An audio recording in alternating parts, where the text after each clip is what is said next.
welcome all of my Carver students. We are being introduced to the Toothpaste Millionaire. I am so excited about this book and I can't wait to read it. I am Mr. Woodley, your school principal, and I would love if you would take just a few minutes to listen to what I have to say, or what I have to read rather, in the Toothpaste Millionaire. Chapter 1, My Friend Rufus. This is the story of my friend Rufus Mayflower and how he got to be a millionaire. With a little help from me. With a lot of help from me, as a matter of fact. But the idea was Rufus's. Rufus's idea wasn't to become a millionaire, just to make toothpaste. He was 12 and in the 6th grade at that time. By the time Rufus goes into the 8th grade this fall, he'll have over $1 million in the bank. I don't suppose you know too many 8th graders who are millionaires, and you wouldn't know Rufus was one to look at him. He still wears the same old blue sweater. First, I'll tell you how Rufus and I got to be such good friends, since I'm white and he's black. And this seems to surprise some people. 2 years ago, the company my father works for moved from Connecticut to Cleveland, Ohio. In Connecticut, we lived in the suburbs. You may not believe it, but up to the time we moved to Cleveland, I had never met a black person.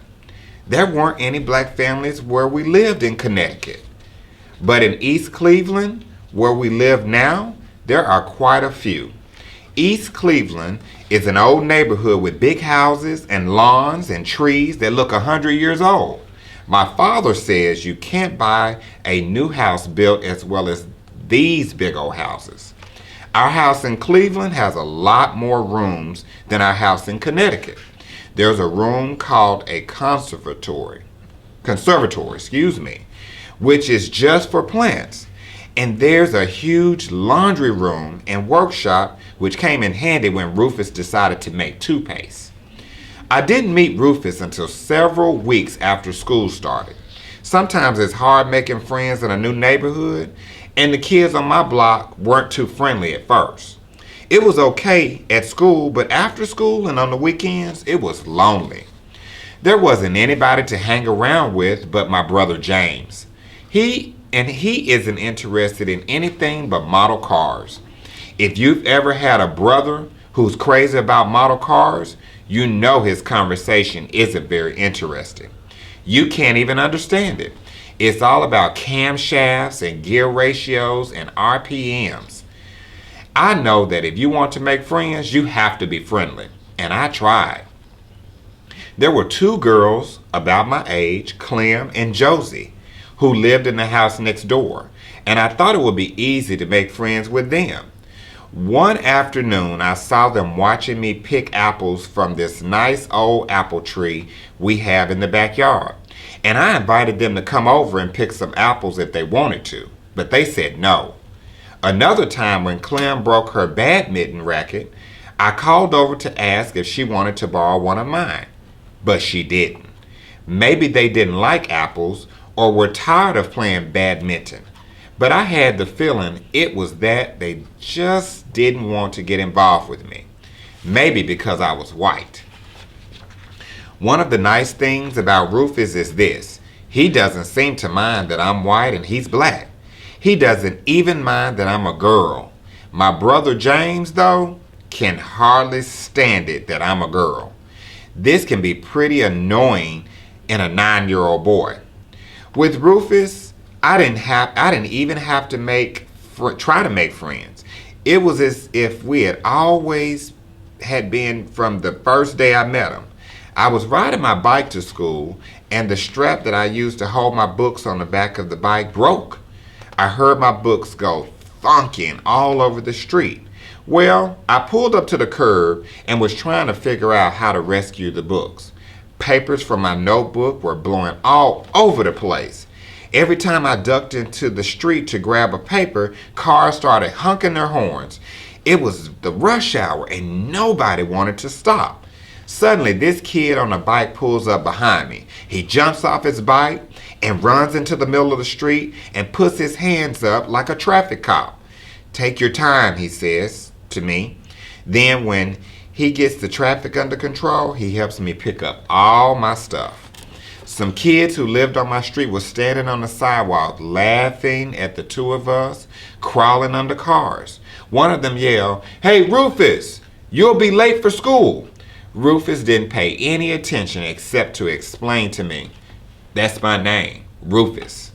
Rufus tried to fix my broken book strap, but when he tied it together, it wasn't long enough to go around the books. "Never mind," he said. "I'll put them in my saddlebag." Rufus had these beautiful blue nylon saddlebags that fit over the carry of his bike. "Those are neat," I said. "Where'd you get them?" "Made them," Rufus said. He stuffed my books into the top of the saddlebags. "Can't spill it out of here," he said. "Come on, we'll see who's late for school." He waved at the kids on the sidewalk as we zoomed past them on our bikes. When I pulled up beside him at a red light, Rufus said, "I'll make you some if you get the material." "Some what?" I said. "Saddlebags," Rufus said. "You can get waterproof nylon in red, orange, blue, or black at Vince's Army and Navy. At the next traffic light," he said, "you don't need to buy leather for the straps. I've got some left over from making my saddlebags. All you need is nylon."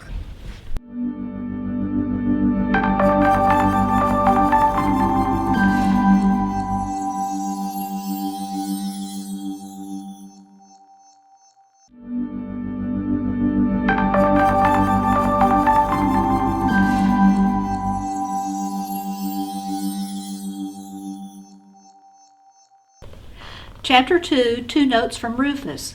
Rufus was in my math class. I hadn't noticed him before the day he picked up my books, so I was surprised when he walked into the math class later the same day.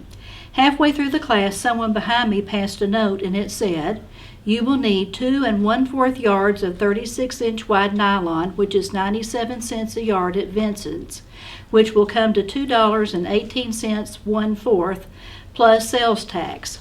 At the end of the note was a neat little drawing. It showed the pattern for the saddlebags laid out on the 36-inch wide material with the length and the width of each piece carefully marked. I was turning around to let Rufus know that I got the note when Mr. Connie, our math teacher, called out my name. "Kate McKinstrey," he said, "would you please bring that note to me?" Mr. Conti's way of cutting down on notes in his class is to read aloud every one he spots going around. It was just my luck to get caught with the first note anybody had ever passed me in class. The kids around me were snickering. There hadn't been a juicy note to laugh at for a week, and I guess because I was a new kid, everybody was watching to see how I'd manage in a tight spot. The last thing I wanted to do was to get Rufus into trouble. I tried to look very innocent and said, "It's not exactly a note, Mr. Conti." "Well, what exactly is it?" Mr. Conti asked. I felt my face getting red, but I stuck to my explanation. "It's a kind of math problem," I said. "Then I'd be even more interested in seeing it," Mr. Conti said. There wasn't anything I could do except take the note up to Mr. Conti. He read it to himself and then looked up kind of surprised. "Believe it or not," he said to the class, "it is a math problem. The answer looks right, but I think we'd better check it out." And what happened then was that Mr. Conti went to the chalkboard and copied off Rufus's pattern for the saddlebags. He wrote in the measurements for each piece of the pattern, 16 inches by 14.5 inches and 16 inches by 8 1/4 inches, and so on. Rufus had everything down to a fraction of an inch. Then Mr. Conti asked the class, "How many yards of 36-inch wide material would you need to cut all the pieces for this pattern? And how much will the material cost at 97 cents a yard?" The class groaned. Somebody wanted to know what the pattern was for. That stumped Mr. Conti. "A blouse, I suppose," he said. He checked with me. "A blouse?" "Yes," I said, "a blue blouse." I hoped Rufus wouldn't think I was making fun of him. I sneaked a look at the back of the room, but I couldn't tell what Rufus was thinking. He was scrunched over his notebook as if he were working very hard on the problem. The answer looked very simple the way Rufus had the pattern all drawn out on the note, but it took the rest of the class the whole period to work out their answers. And everybody's answer was different. The class that The class had that nylon costing anywhere from $2.91 up to over $10, partly because no one could figure out how to fit the pieces of the pattern on the material without wasting a lot of cloth. I never did have to tell Mr. Conti who wrote the note. I think he might have had an idea, though, because Rufus's answers were the only ones that matched those in the note. When I went to pick up my bike after school, there was another note taped onto the handlebars. In this note, there were 2 maps. One map showed how to get to Vincent's Army and Navy on Merchant's Row, and the other showed how to get to Rufus's house from Vincent's. Rufus lived only about 3 blocks from me. I rode straight down to Vincent's after school. The store was in the part of town where I'd never been before, but Rufus's map was easy to follow. I got 2 1/4 yards of the same blue nylon that Rufus's bags were made of, and then I followed the other map to his house. I didn't know if Rufus expected me to show up with the nylon so soon, but when I knocked at the door, Rufus's mother said, "You must be Kate. Rufus is in the kitchen." In the kitchen, Rufus had the pattern for the saddlebags all laid out. He had already cut out the leather straps to fasten the bags with and had put buckles on the straps. Rufus gave me some pins and told me to pin the pattern shapes to the nylon. Then he cut out the pattern and set up his mother's sewing machine and sewed all the pieces together. But I still wouldn't have believed it if you had told me that within a year and a half, Rufus would be a millionaire. My father said it should have been obvious that anyone who could figure out within 1/4 of a yard how much material you need for a saddlebag could make $1 million making toothpaste. By supper time, the saddlebags were finished, and I was amazed. But I'd never known anyone before who could make saddlebags, let alone toothpaste.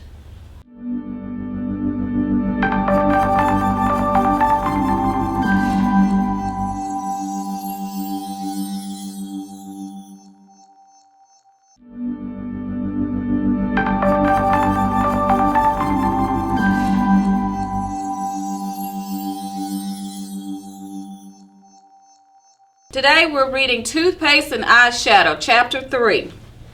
I remember the morning Rufus got the idea for toothpaste. He had to do some shopping for his mother, and I went along with him. We were in a cut-rate drugstore because toothpaste was one of the things on Rufus' list. I was looking at some name-brand eyeshadow that was on sale when I heard Rufus say, 79 cents? 79 cents for a 6-inch tube of toothpaste? That's crazy. Well, it's better than 89 cents, I said. I pointed to some 89-cent tubes further down the shelf. That's even crazier, Rufus said. What could be in those tubes anyway? Just some peppermint flavoring and some paste? Well, maybe the paste is expensive to make, I said. Paste? Rufus said. You don't need powdered gold to make paste. Paste is made out of everyday, ordinary stuff. Didn't you ever make paste? Toothpaste? I said. I mean just plain paste for pasting things together, Rufus said. My grandmother Mayflower showed me how to make paste when I was 4 years old. How do you do it? I asked. Simple, Rufus said. You just take a little flour and starch and cook them with a little water till the mixture has a nice pasty feel. Then you could use it to paste pictures in a scrapbook or paste up wallpaper. But you couldn't brush your teeth with that, I said. Well, I don't know, Rufus said. I never tried. But I bet toothpaste isn't harder to make. Anyway, I'm not paying 79 cents for a tube of toothpaste. Rufus crossed the toothpaste off his mother's shopping list. But your mother said to get toothpaste. I said, you can't help it if it's expensive. I'll make her some, Rufus said. I bet I can make a gallon of it for 79 cents. Maybe even for 78 cents and 1/8 cents, I said. Rufus laughed. Maybe, he said. Hey, I said, do you think you can make eyeshadow too? It suddenly struck me that 69 cents for a smidge of eyeshadow about as big as a nickel, and that was a cut rate sale price, was a little bit expensive too. It was expensive too. Eyeshadow, a kind of pasty stuff, I told Rufus. Well, maybe you Maybe if you just added coloring to toothpaste. Maybe, Rufus said. But what's the point? Nobody really needs eyeshadow. If anybody's crazy enough to pay 69 cents for something he doesn't need, I can't be bothered about him. But everybody needs to brush his teeth. If I could make a good, cheap toothpaste, that would be worth doing. I decided not to buy any eyeshadow. Rufus was right. Who needed it? In addition to which, I didn't even like eyeshadow. I had tried it, and I didn't like the feel of it, or the bother of putting it on. But some of my friends were buying eyeshadow and trying out new shades and talking about which brand was the best, and I just got into the habit of going along with them. Rufus, I said, as we rode our bikes home, I'm going to tell you something I've never told anyone before. I hate eyeshadow. I really hate it. I don't care too much about it one way or the other myself, Rufus said. And it just occurred to me, I said, that if I never buy eyeshadow for the rest of my life, I'll probably save at least $10 a year. If I live till I'm 80, that's $700. Great, Rufus said. And if I could save money on toothpaste too, I said. Wow, I was thinking about how easy it would be to get rich just by not buying things the stores want you to buy. How much do you think it would cost us to make our own toothpaste? I asked Rufus. I don't know, Rufus said, but I just thought of something else. You know what I used to brush my teeth with when I stayed at my grandma Mayflower's in North Carolina? You know what my grandma uses to brush her teeth? What? I asked. Bicarbonate of soda, Rufus said. Just plain old baking soda. You just put a little of the soda powder on your toothbrush. Bicarb? I said. That's the stuff my mother tries to give me when I feel sick to my stomach. Bicarbonate of soda in water. I can't stand the taste. Really? Rufus said. To me, bicarb has a nice, refreshing taste, sort of like 7-Up without the lemon-lime flavor. But who wants to drink 7-Up without the lemon-lime flavor? I said. Well, that's the whole point of 7-Up. I guess you're right, Rufus said. I guess that's why more people don't brush their teeth with bicarb.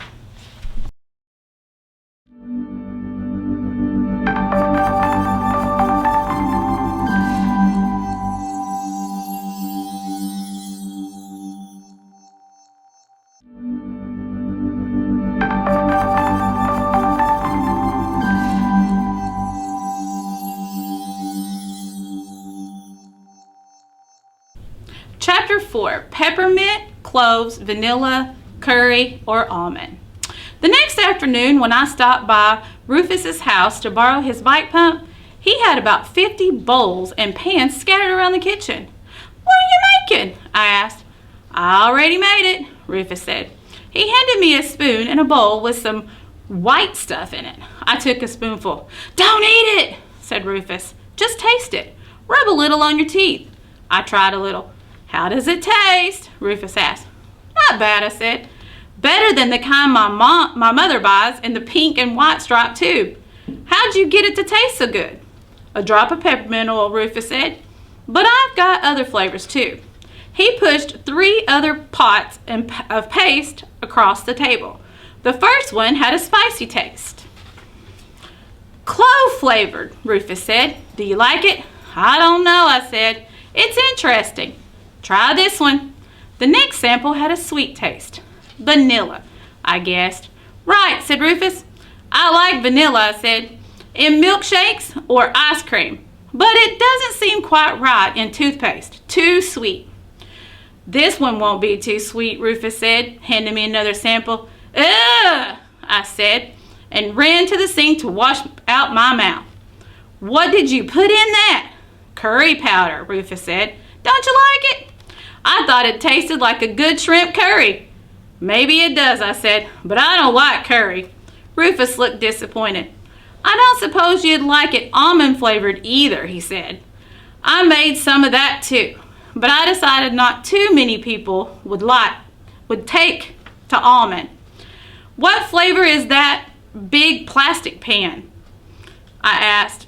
"You've got enough of that kind to frost 27 cakes." "That's no kind yet," Rufus said.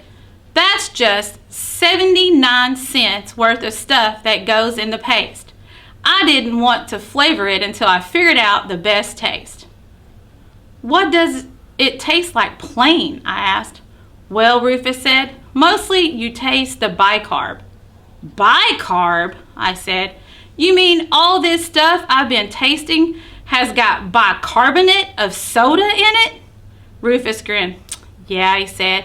"It's probably good for your stomach as well as your teeth." Know what I did when I got home last night? I mixed up some bicarbonate of soda in water. It wasn't that I was feeling sick. It was just that Rufus gave me this inspiration. What I did was to add a few drops of vanilla and a little sugar to the bicarb water. And you know what?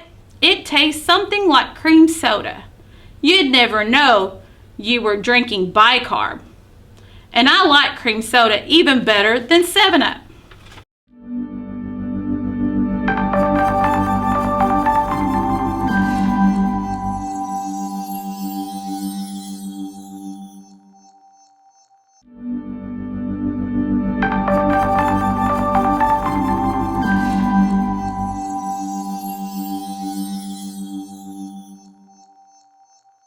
Chapter 5. Another nice thing about Rufus. I forgot to mention another nice thing about Rufus. The afternoon Rufus let me sample his first batch of toothpaste, he was trying to figure out how many tubes of toothpaste it would make. He looked at a medium-sized tube of toothpaste. "You must have enough for 10 tubes in that plastic bowl," I guessed. "More, I bet," Rufus said. "Why don't you squeeze the toothpaste in the tube into a measuring cup and then measure the stuff in the bowl?" I suggested. "That would be a waste of toothpaste," Rufus said. "We couldn't get it back in the tube." Rufus hates to waste anything. "I have a better idea," he said. "I'll pack into a square pan the toothpaste I made.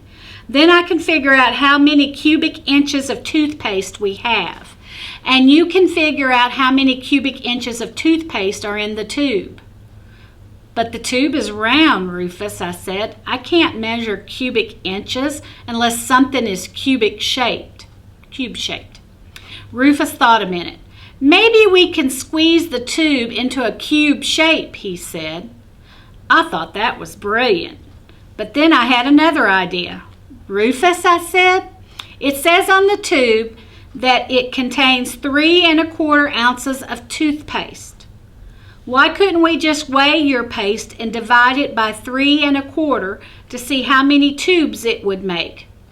"Hey, we could," Rufus said. "You are smart, Kate. I'm always doing things the hard way." That's what is really so nice about Rufus. It's not just that he gets great ideas like making toothpaste, but if you have a good idea, he says so. I was pleased that I had a thought of a simpler way of measuring the toothpaste, but I told Rufus I wish I was smart enough even to think of a hard way of doing something. I never would have thought of measuring toothpaste in cubic inches, partly because I never can remember exactly how to figure cubic inches. And I certainly wouldn't have thought of making a round tube cube-shaped, would you? Anyway, it turned out Rufus had made about 40 tubes of toothpaste for 79 cents.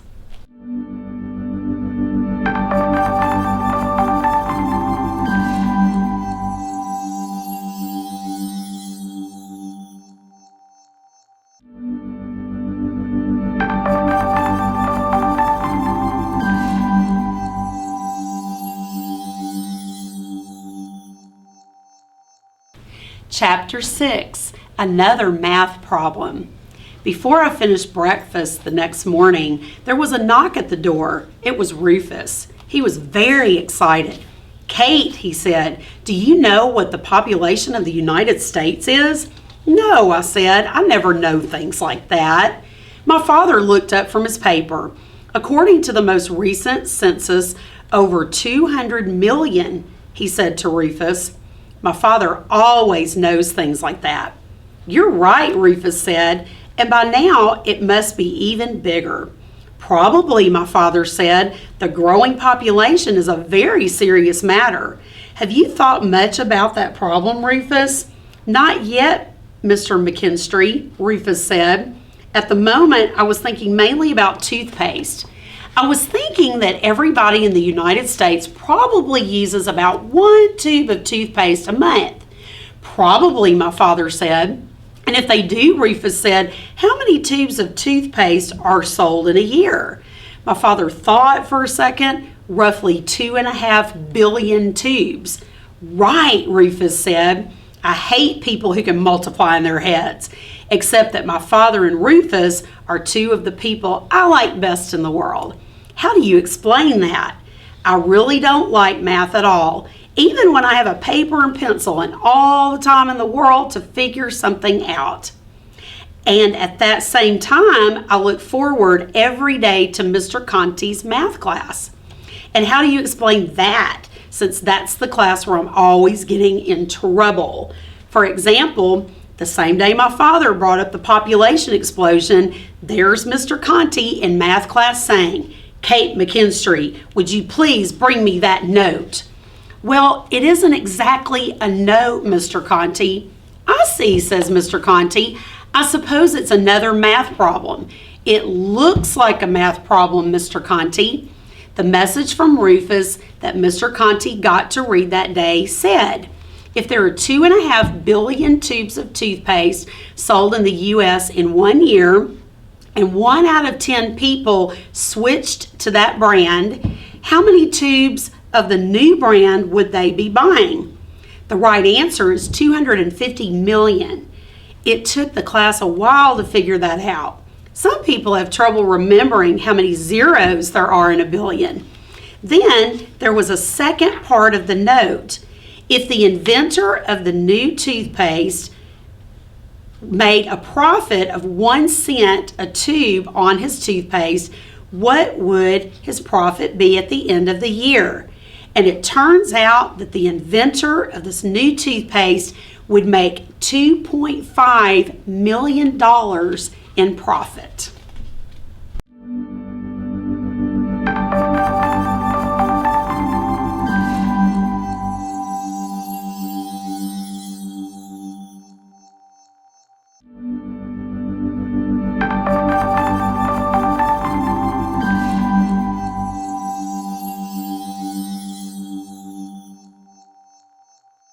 Chapter 7, The Joe Smiley Show.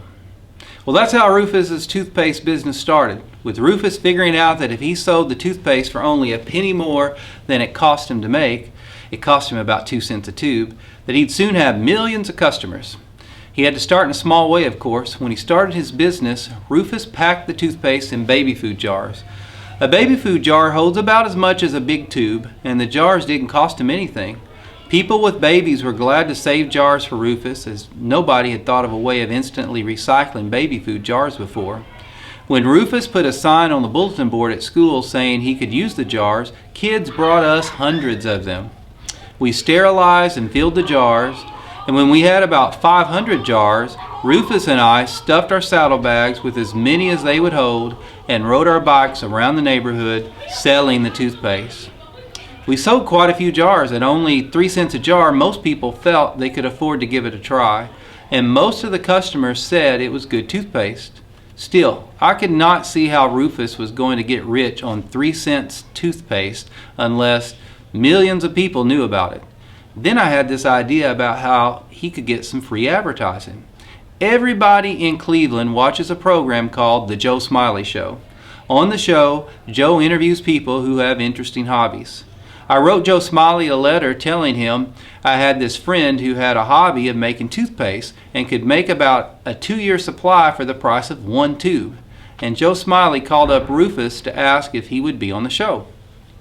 Rufus was very good on the show, though I was afraid that he never would get around to talking about the toothpaste. I was worried because when Joe Smiley asked Rufus how he had learned to make toothpaste, Rufus started telling about his grandmother Mayflower. He told not only about the scrapbook paste, but about his grandma Mayflower had made her own furnace out of 2 100-gallon oil barrels. Joe Smiley was so interested in that furnace that it was hard to get him off that subject of Rufus's grandmother. Rufus told about his grandmother taming raccoons, woodchucks, mice, chipmunks, and catbirds, and of course about her brushing her teeth with plain baking soda. But the story I liked best was about his grandmother's name. It seems Mayflower was his grandmother's whole name. She didn't have any last name till she got married. Then she took her husband's name, which was Proctor, and was known as Mrs. Mayflower Proctor. But Rufus's grandmother never did like the name Proctor because it was a slave name.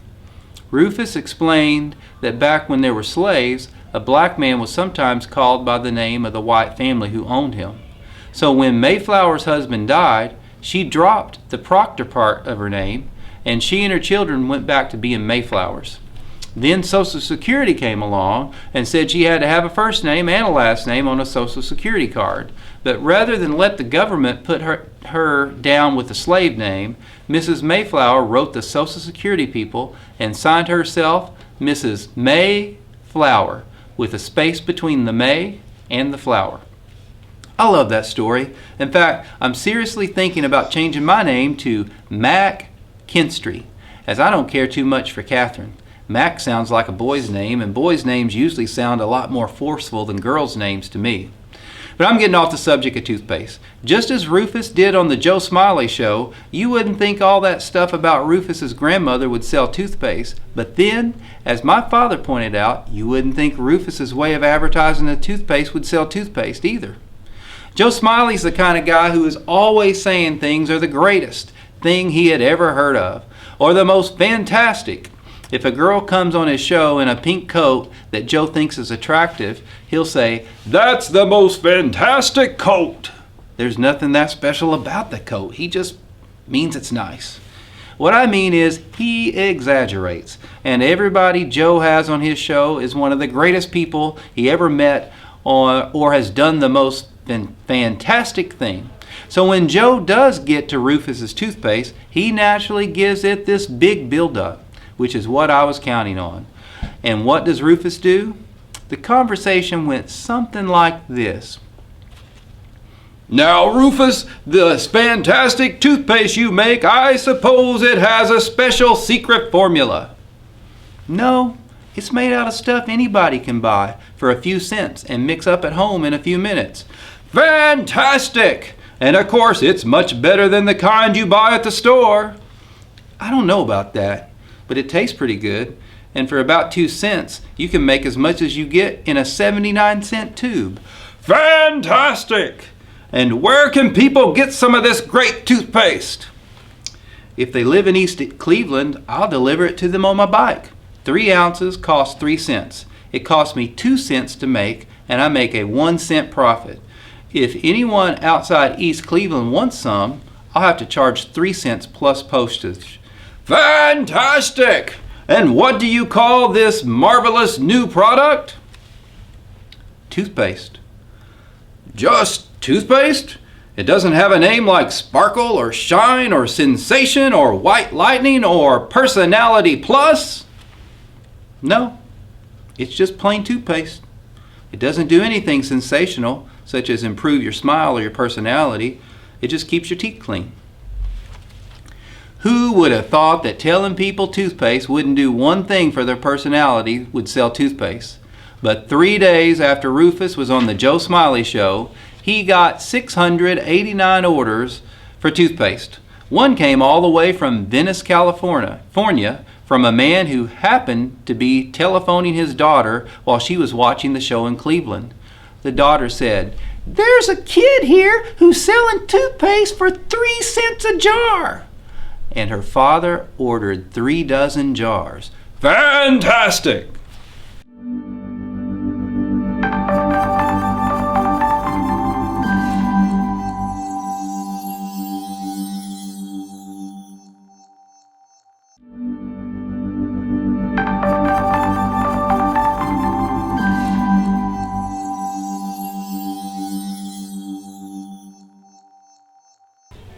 Chapter 8, in which I become a stockholder. There's a song that goes, "I'll get by with a little help from my friends." Rufus couldn't have filled all the orders that poured in after the Joe Smiley show without some help from his friends. Luckily, after the show, a lot of kids began coming around every night after school to see how Rufus was doing. Rufus said they could hang around, but they'd have to help us pack up toothpaste. We were working in on our laundry room now. When Rufus's mother decided she couldn't have her kitchen turned into a full-time toothpaste factory, I asked my mother if we could use the workshop at the end of our laundry room. My brother James had been using the workshop for his model cars, and my mother was glad for an excuse to make James move his workshop into the attic. James is not very neat. My father helped us build 2 long tables for the laundry room, and once Rufus and I got all the jars and supplies set up, the place really did look like a factory. Some afternoons we had 6 or 8 kids on the production line.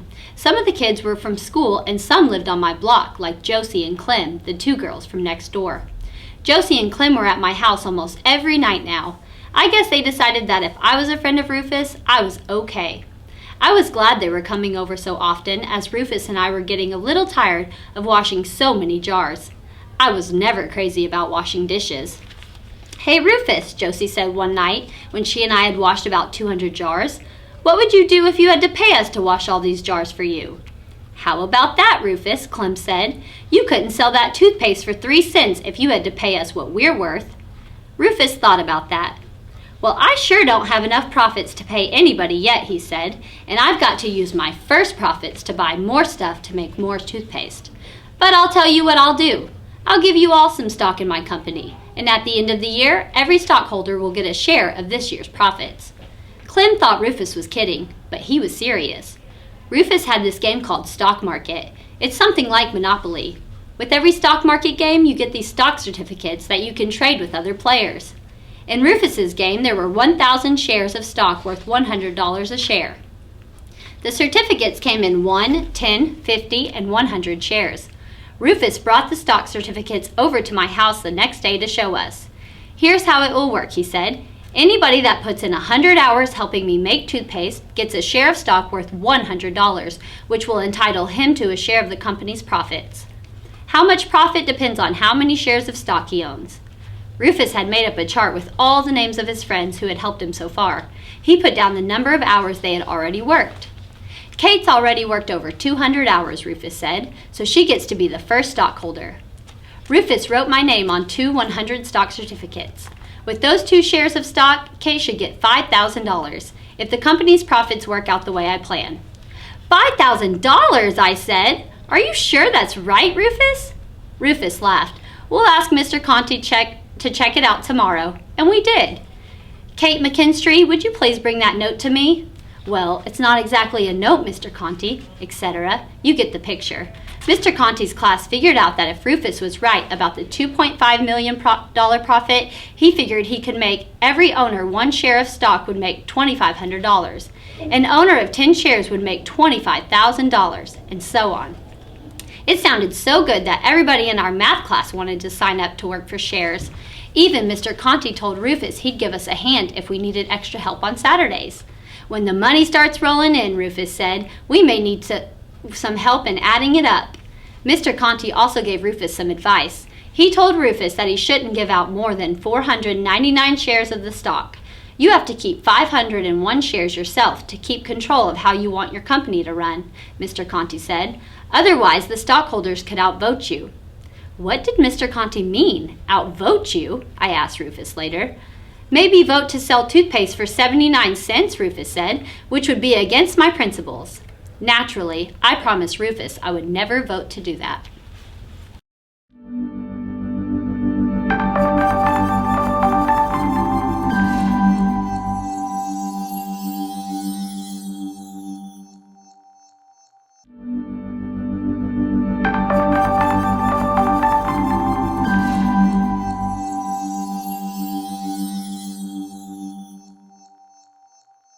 Chapter 9, with a little help from my brother James. It was my brother James, of all people, who helped me solve the problem of what to get Rufus for his birthday. He saw the ad about aluminum tubes in the Cleveland Plain Dealer and called it to my attention. It's one of the few helpful things James has ever done for me.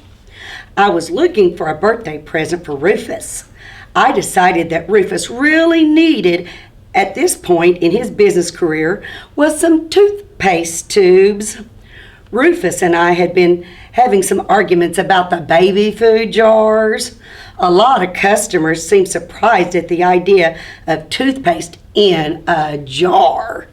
It seemed a little strange. It's like peanut butter coming in tubes, I told Rufus, and Rufus' reaction was, "Why don't they put peanut butter in tubes? You wouldn't need a knife to spread it." Josie and Clem agreed with me about the jars.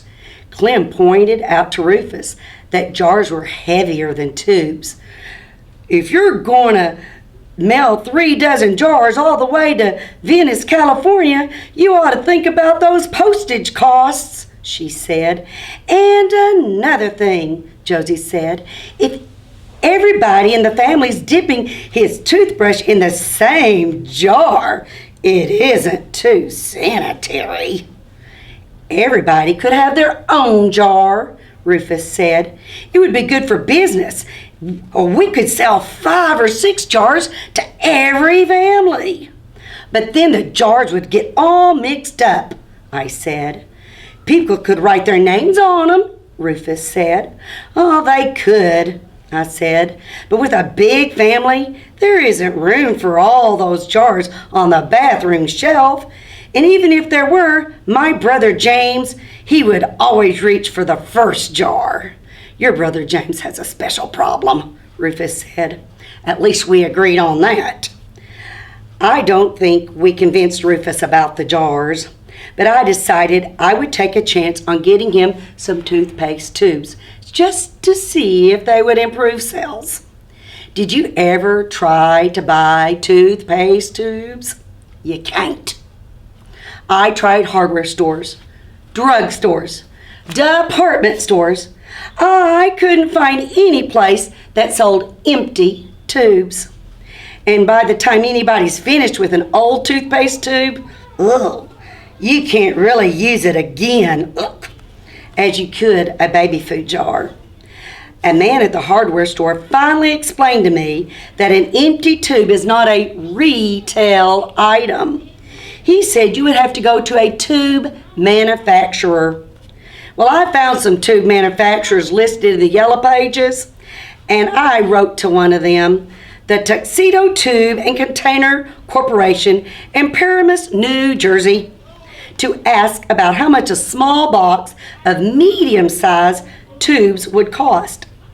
The district sales manager of Tuxedo wrote me a nice letter back explaining their minimum order was 10,000 tubes. If I wanted that many, the price would be about 5 cents a tube. Also, they would be glad to quote me some special prices on orders of 50,000 or 100,000. 10,000 toothpaste tubes seemed like a lot to start with. Even though I thought I'd get into the habit of thinking in thousands and millions since I'd started working with Rufus, but then I multiplied 10,000 by 5 cents and found Rufus's present was going to cost me $500. I decided he'd have to wait till his next birthday after I collected some of those profits from my stock certificates. My father asked me, why didn't I just get Rufus some sheets of thin lead or aluminum and let him make his own tubes, since he's so handy at making things. But it turned out that aluminum sheets weren't retail items either. Well, Rufus's birthday was only about a week away when James saw the auction ad. James's favorite reading in newspaper ads was for bankruptcy sales. Once James read about an auction for the entire contents of a model car factory. Unfortunately, the ad was in a paper that was a month old, and the auction was over by the time James read about it. Or maybe, fortunately, my father said, as James would have gone and bought the entire contents, and our house would have been mistaken for a model car factory. As it is. Anyway, ever since that ad, Jane checks the paper every morning, hoping for another model car factory to go bankrupt. The only auctions I had ever been to were the kind my mother goes to. You know, where you buy old chairs and china cups and antique clocks. But the Cleveland Plain Dealer advertises auctions of the most surprising things. A printing press, or 15 trailer trucks, or a Ferris wheel swing, or 10,000 boxes of cornflakes. James reads off the list like this every morning at breakfast. I don't generally listen to James's auction ads. Thinking about 10,000 boxes of cornflakes at breakfast can take the edge off your appetite. Complete furnishings of a funeral parlor, James started off one morning. Half a dozen slightly shop-worn coffins. My father said, that's just what I need. Miscellaneous pharmaceutical supplies, James went on. I wasn't paying any attention until I heard the word tubes. Tubes? Did you say? I said, almost choking on my toast. Yeah, tubes, James said. 50 gross, high-quality aluminum tubes, suitable for cosmetics, shaving cream, food, adhesives, household lubricants, leather softeners, polishes, shampoos, oil paints, insecticides, dentifrice. Dentifrice, I said. That's toothpaste. I know, James said. I keep telling you, they have good things at these auctions. For once, James was right.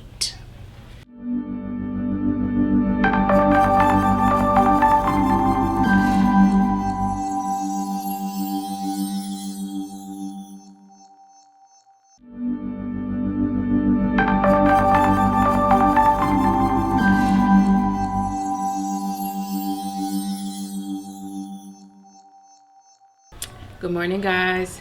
Today you will be hearing chapter 10 of the Toothpaste Millionaire, A Gross Mistake. The auction was where I made what my father calls a gross mistake.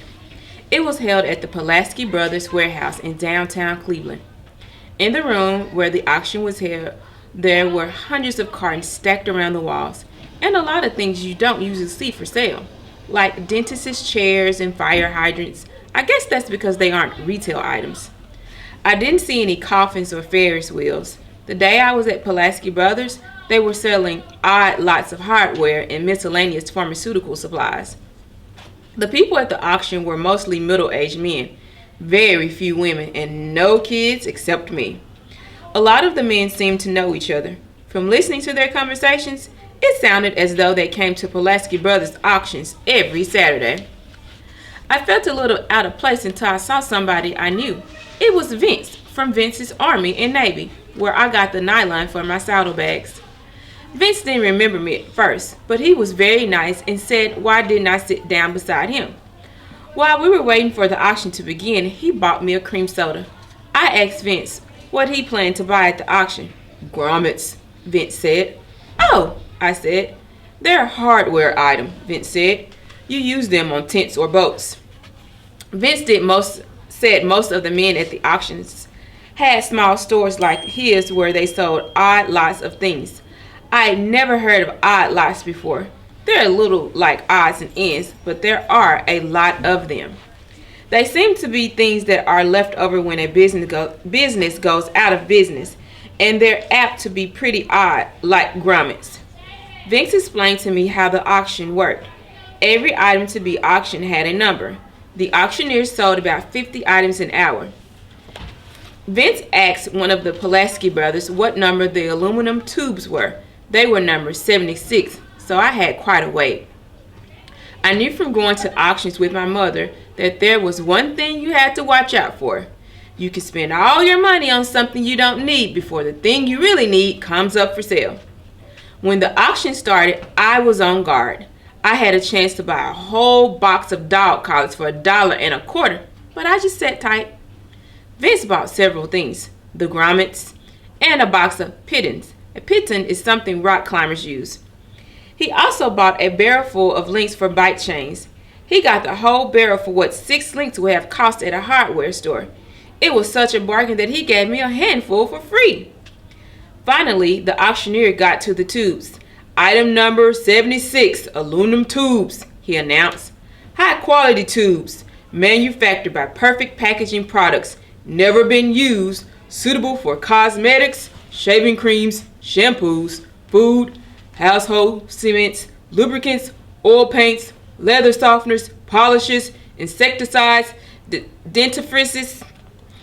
I wish the auctioneer would stop reading off all the things you could use for tubes. I hadn't spotted anyone at the auction who looked like he might be looking for toothpaste tubes. But with all those other things you could use tubes for, I was afraid the auctioneer would have everybody wanting to buy them. So let's go, said the auctioneer. Aluminum tubes, 50 gross. How much am I bid by the gross? Bidder takes the lot. I tried to remember how much a gross was. Something to do with a dozen. 50 dozen would be 600 tubes. I hadn't planned to buy that many tubes for Rufus. Couldn't I just bid for a couple of gross? I whispered to Vince. No, you've got to buy the whole lot, Vince said. Who'll bid 5 cents a gross? The auctioneer was asking. A man in the front row raised his hand. And who'll give me 6 cents? The auctioneer said. I did some quick figuring. 6 cents a dozen would be 2 tubes for a penny, which would be a bargain.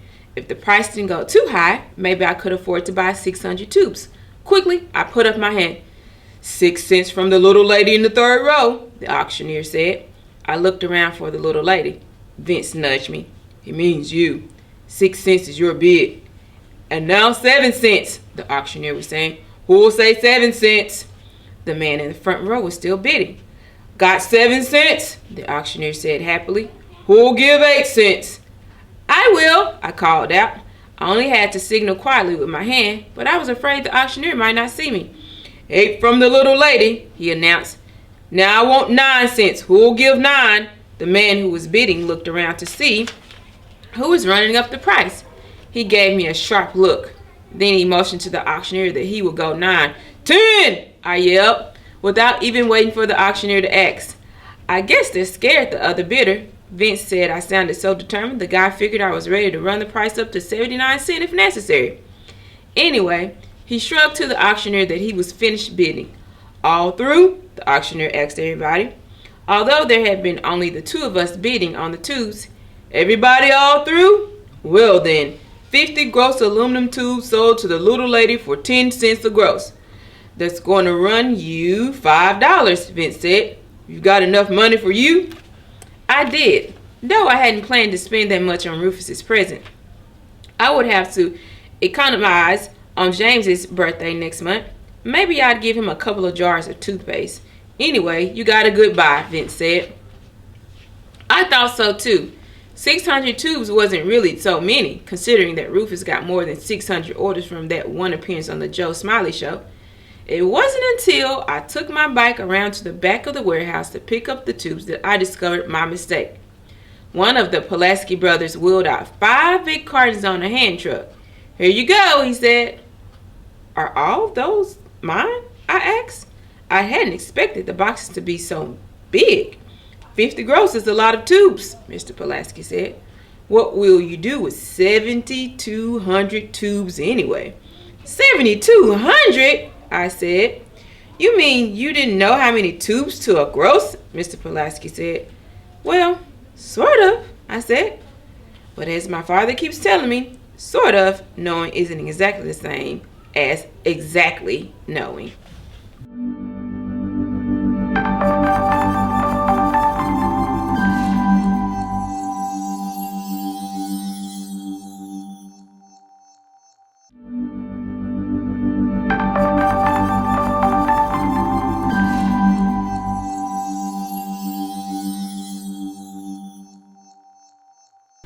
Chapter 11, 7,200 toothpaste tubes. I dialed Rufus's number. Rufus, I said, I have a problem. Math, Rufus said. I often call him when I'm having trouble with a math assignment. Well, sort of, I said. Rufus, you know how much a gross is? 144, Rufus said. A dozen. That's right, I said. I knew it had something to do with the dozen, Rufus, but I thought it was just 1 dozen. What was? Rufus asked. Toothpaste tubes, I said.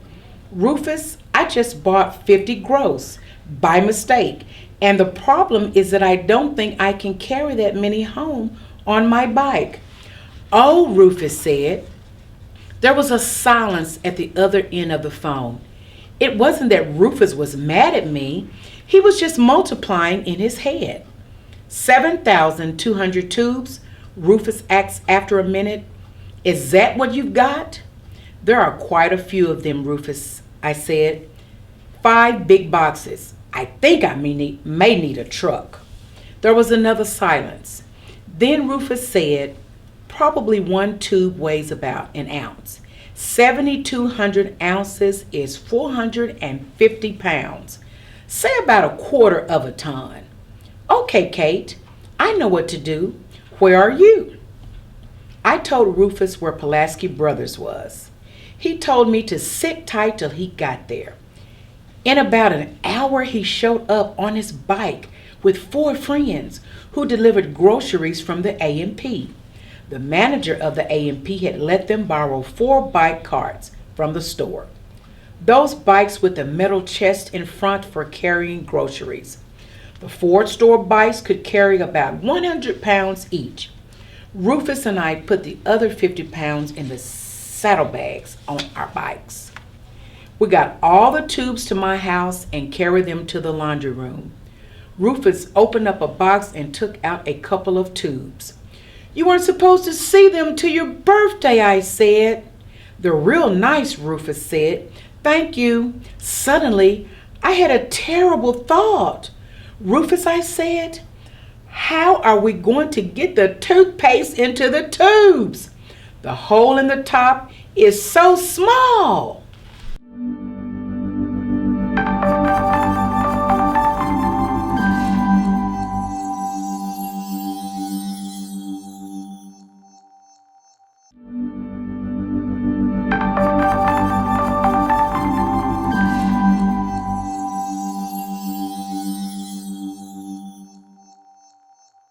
Chapter 12, the toothpaste machine. The toothpaste goes in from the bottom naturally, Rufus said. Look, the bottoms of the tubes are open. You stuff the toothpaste in and then crimp the bottom shut. Oh, I said, much relieved. My brother James says I'm the only person he knows who buys 7,200 tubes without stopping to figure out how I was going to get the toothpaste inside. Even though the toothpaste didn't have to go in the top, it wasn't easy filling the tubes. The bottom opening wasn't as big as on the jars we had been using, and we got a lot of toothpaste on the outside of the tube.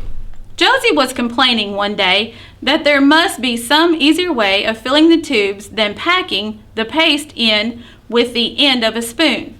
Isn't there some kind of machine for filling tubes? She asked Rufus. There must be, Rufus said.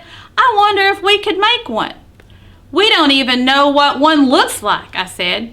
I bet it looks something like this. Rufus got a pencil and started to draw a machine. The main part would be a big metal bowl, he said, maybe 10, 20, or 30 feet across the top. So you could mix up 10, 20, or 30 tons of toothpaste at a time. Bicarb costs a lot less by the ton than by the pound. Rufus studied the big bowl he had drawn. The bowl would have a lot of little holes in the bottom, he said. there would be little hoses running out of the holes. How would it work, he explained, is you would stick an empty tube at the end of each little hose. Then you'd put a round sheet of metal over the toothpaste mixture. When you press down on the metal sheet, the paste would be squeezed into the tubes, or you could use steam pressure to force the paste down into the tube. You'd have to have a boiler to build up the steam. As Rufus kept adding parts to the machine, I felt a little discouraged. The machine sounded more complicated than a car motor, and if you'd ever looked under the hood of a car, you'd know that's already too complicated. Though Rufus was very good at figuring out how to make things, I really didn't think he could make a toothpaste machine. And as it was my idea to put the toothpaste in tubes, I felt responsible for finding an easier way of doing it. I was sitting in the laundry room one afternoon, staring at one of the cartons the tubes were packed in. I noticed the name of the company that had ordered the tubes from the Perfect Packing Company. The carton was addressed to Happy Lips Lotion Company, 29 Cuyahoga Avenue, Cleveland, Ohio. The Happy Lips Lotion Company had gone bankrupt, but before they did, they must have had some kind of machine for filling those 50 gross of tubes. I looked up Cuyahoga Avenue on the map of Cleveland and rode my bike down there the next day. What I found at 29 Cuyahoga was a small brick factory building. It looked run down. A sign on the front said for rent and gave a telephone number. I walked around the building trying to look in the window, but the panes were covered with soot. I tried the front door of the building. It was locked. I noticed a man sitting on a bench outside the factory watching me. I wondered if he thought I was trying to break into the building. I walked a little away from the building and stood there looking it over for a minute, trying to look as if maybe I was thinking of renting it. I even took out a pencil and wrote down the telephone number on the for rent sign. The man kept watching me as I walked back to my bike. There isn't any law about looking at a building that is for rent, but I thought maybe I should leave. Before I could get on my bike, the man got up and walked toward me. He was about 6 feet tall with big shoulders and big hands, and he was carrying a wrench about 3 feet long. "Can I help you?" he asked. "No, thank you," I said. "I'm just looking." Then I felt silly. I had sounded like my mother in a department store when she isn't really going to buy anything. I felt I had to explain a little more. "For a machine," I said. "I have this friend who needs a certain kind of machine," which I realized sounded even worse. So then I really had to explain. "A machine for filling toothpaste tubes," I said. "Yeah," the man said, and his face lit up as if I'd told him I was on the track for some buried treasure. "Well, you see, my friend has all these toothpaste tubes," I said. "Well, you see, my friend has all these toothpaste tubes," I said. "Over 7,000 of them." Now, that did sound crazy. If you knew about Rufus, it made sense. But if you didn't, it sounded like saying, "I have this friend who has 7,000 banana peels or 7,000 refrigerator doors." I mean, what would a normal person be doing with things like that? As a matter of fact, I gave them to him, I said, hoping I didn't look like a crazy person, even if I sounded like one. "Toothpaste tubes, you said?" I pulled a sample tube out of my pocket. "They're like this," I said. "Oh, sure," the man said.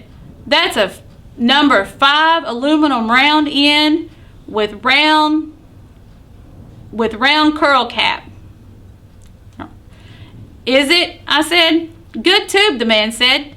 No problem. Bet I've filled 1,000,000 of them. You have? I asked. Are you in the toothpaste business? Right now I'm unemployed, the man said.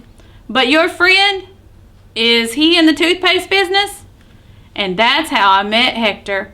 Hector was a mechanic who used to work for the Happy Lips Lotion Company. He had been out of work ever since Happy Lips went bankrupt, and he had been hanging around the factory on Cuyahoga Avenue, hoping that whoever rented the plant might need a mechanic to take care of the machinery. You mean there's a tube filling machine inside there? I asked. Is there? Hector said. It's the most beautiful piece of machinery you ever saw.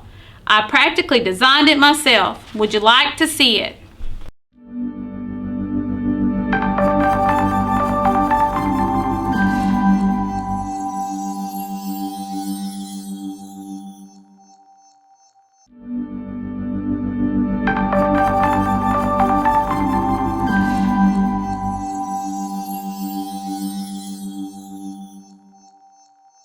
Chapter 13, Hector and the Happy Lips Plant. The amazing thing about the tube filling machine was that it looked so much the way Rufus had imagined it would look. I showed Hector Rufus's drawing. Hector seemed to understand it right away. He'd need a gear wheel here and a 2-inch pipe feeding in here, Hector said. The pressure chamber wouldn't have to be so big, but he's got the right idea. The tube filling machine was the biggest piece of equipment in the plant. Then there were conveyor belts that carried the tubes to tables where they could be packed for shipping, and there were storage bins for the stuff Happy Lips had used to make lip lotion. As the plant had looked run down from the outside, I was surprised at how neat everything was inside. The floors were swept, and the tube filling machine looked as if someone had been polishing it every day. Hector said that when a company went bankrupt, it usually sold all its special equipment to help pay its bills. But the Happy Lips company owed the owner of the building so much rent that they had to leave him the tube filling machine in place of the rent. The owner thought it might be easier to rent the plant with all that good equipment in it, but the place had been empty for 6 months. And the owner, Hector said, was talking now about ripping out the tube filling machine and selling it for scrap metal. That would be a crime, Hector said, to destroy a beautiful machine like that. It would be a waste. Hector's like Rufus about not wanting to waste anything. Machines don't usually send me, but I could see how Hector felt about this one. It reminded me a little of that big piece of sculpture the Cleveland Museum had in the entranceway the last time I was there. The reason the tube filling machine was in such beautiful condition was that Hector had a key to the place. He came by a couple of times a week to see if the machine needed oiling or anything. Hector wanted it to be in perfect condition, ready to go on a day's notice, in case somebody came along to rent the place. The owner of the building was paying Hector a little to keep an eye on the plant, but Hector said it wasn't enough to live on as he had 5 kids. He was almost broke and his wife was bugging him to go into some other line of work. I tell her that would be a waste, he said, being I'm such a good mechanic. I know more about that machine than any mechanic in the United States, on account of my having practically built it and made a lot of improvements on it. If your friend rented this place and hired me to look after the machinery, Hector said, we could be in full production tomorrow, no problem. I could picture it, the tube machine filled with toothpaste, humming away, squeezing out thousands of tubes of toothpaste every hour. Hector working the machine and Rufus and I and the other stockholders packing toothpaste and mailing it out to customers all over the United States. I couldn't wait to get home to tell Rufus. Hector said, I think the rent's only about $300 a month. Rent? I said. Oh, that brought me down to earth. $300 seemed like a lot. Of course, I realized you couldn't expect to get a factory with the machinery in it for nothing, and you certainly couldn't find a machine like that and fit a machine like that into our laundry room. Then there was Hector, too. I didn't think we could run the machine without him, and Rufus couldn't ask Hector to work like his friends for a share of the profits at the end of the year, not when he was broke and had 5 kids to feed. And how much would you cost, Hector? I asked. I was getting $9,000 from Happy Lips, Hector said. I got to make at least $9,000 a year to pay my bills. So that would be $9,000 plus the rent. That might be okay if Rufus already had the profits from the first year of being in business, but of course he didn't. Then again, if Rufus could figure out a plan for making millions, maybe he could think of some way to get only a few $1,000s. I told Hector I would have to talk it over with my friend. "You bring him here," he said. "I'll show him how everything works." I said I'd bring Rufus the next day. "Just one question," Hector said as I was getting on my bike, "about Mr. Rufus. Would he discriminate?" "What do you mean?" I asked. "I mean about hiring me," Hector said, "on account of I'm black." "Oh," I said, "well, Rufus is too." "He is?" Hector said. "More and more people you meet are," I said. "I guess you're right," he said. "Well, I'm glad to have met you too." Riding home, I didn't know whether I'd done the right thing or not in going down to 29 Cahoga Avenue. I began to worry that maybe I'd gotten Hector's hopes up too much. My father's always saying that one thing leads to another. It certainly does. I start out to buy a friend a birthday present, and I end up trying to get him a factory to go with it and to find a job for a man with 5 kids. I never had that kind of problem in Fairhaven, Connecticut.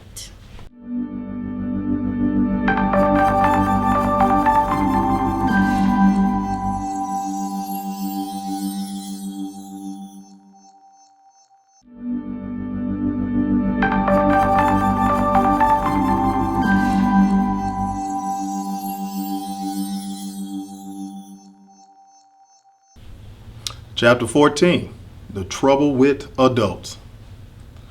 Rufus did think I was a little out of my mind when I told him I had found him not only a toothpaste machine, but a whole factory and mechanic to go with it. And he did wonder if we couldn't somehow get to use the machine without hiring Hector as well. I tried to explain that Hector and the machine seemed to belong together, and that I didn't think we could get one without the other. As soon as he met Hector, Rufus understood. And as soon as Hector heard the details of Rufus's plan for keeping the price of toothpaste low and profits high at the same time, he thought it was a beautiful idea. "That Happy Lips lotion," Hector said, "$1.98 a tube? Nothing in it but a little linoleum and a speck of perfume to make it smell nice. Maybe it made your lips feel nice, but it sure was a high-priced way to feel nice." Hector explained everything about the machine to Rufus, how many tubes it could fill in an hour, how many helpers Hector would need to turn out so many tubes. He and Rufus were talking as if it was all settled that Rufus was going to rent the plant. "It would be a shame not to," Rufus said on the way home. "We know we got a good idea. We got all those tubes, now the machine, and Hector. All we need is a little money." "Quite a lot, Rufus," I said. "So how much?" Rufus said. "Let's see. 9,000 for Hector, 3,600 for rent, and maybe a little more in case we have to buy some more tubes. I guess we'll need about $15,000. "How are you going to get $15,000? I asked. "Just walk in the bank and ask for it?" "Hey!" "Why not? Isn't that what other people do?" "A stick up, you mean?" I said. No, Rufus said. "I mean the way other businessmen do. The big businessmen." What Rufus decided to do was to go to Everybody's Friendly Savings and Loan and borrow some money. Everybody's Friendly Savings and Loan was the sponsor of the Joe Smiley Show.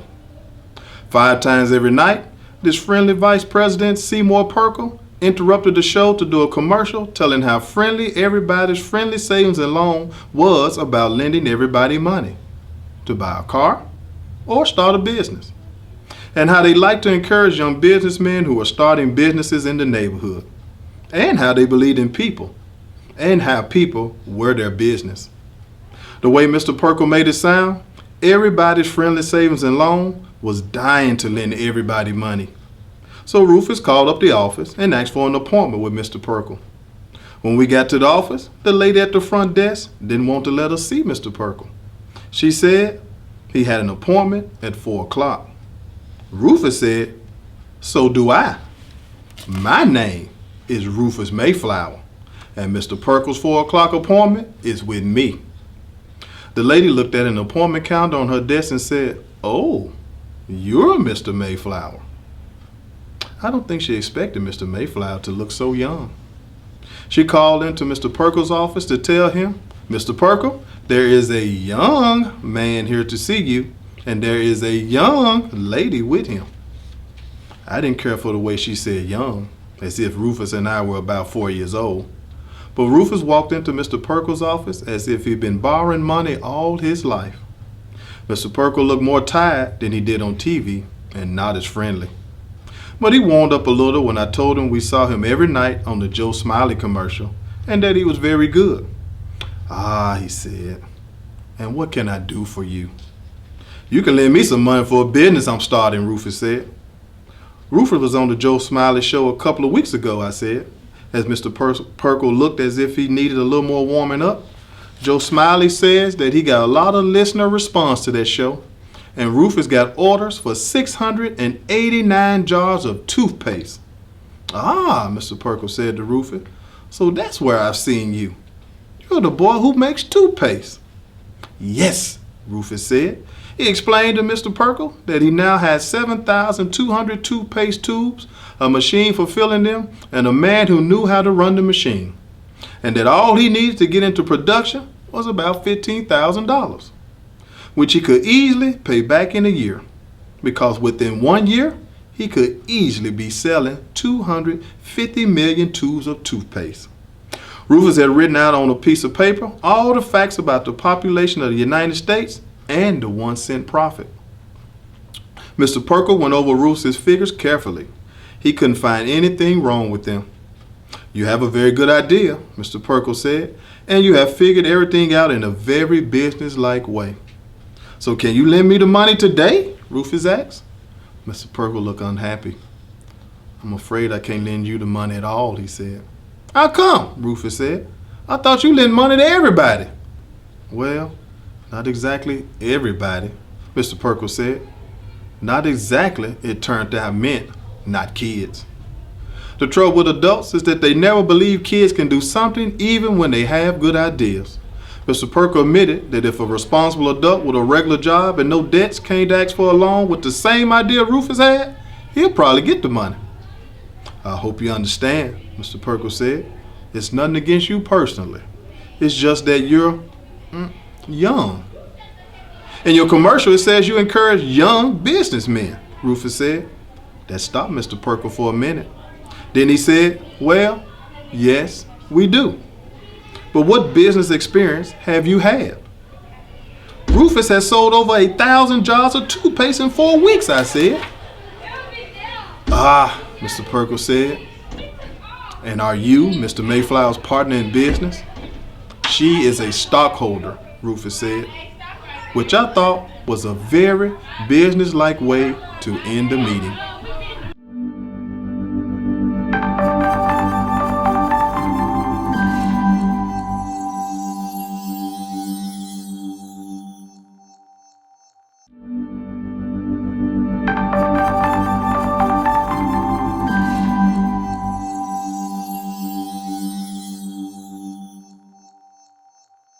Chapter 15, An Exception to the Rule About Adults. Having made the point about adults never believing kids can do anything, I have to take that back. Or at least to admit there are exceptions. Hector, for example. What Rufus really felt bad about the afternoon we left Mr. Perkle's office was Hector. We'd have to tell him that we couldn't get the money. "It doesn't matter about us," Rufus said. "We can still make toothpaste in the laundry room. Enough for our friends and families. But Hector really needs a job." And Hector was mad when we told him. Furious. "Stupid, stupid, stupid," Hector said, stomping around the lot outside the factory. He was so mad he picked up a rock and heaved it across the wall of the factory. I thought at first he meant Rufus was stupid, or that he was stupid for believing Rufus could start a business. But he meant Mr. Perkle. "Because you had a good idea, kid," he said to Rufus, "$1 million idea. Just because you're only 12 years old doesn't mean it isn't a good idea. I've been in this business and I can tell a good idea. And we've got the perfect machine for it. It's stupid to let that perfectly good machine stand there. It's a waste. It's a crime. It's stupid. Hey! Rufus suddenly brightened up as if he had a $10 million idea. Hector, he said, I believe you. I believe you would lend me the money if you had the money, that is. Believe me, I would, Hector said. Great, Rufus said. Then it's easy.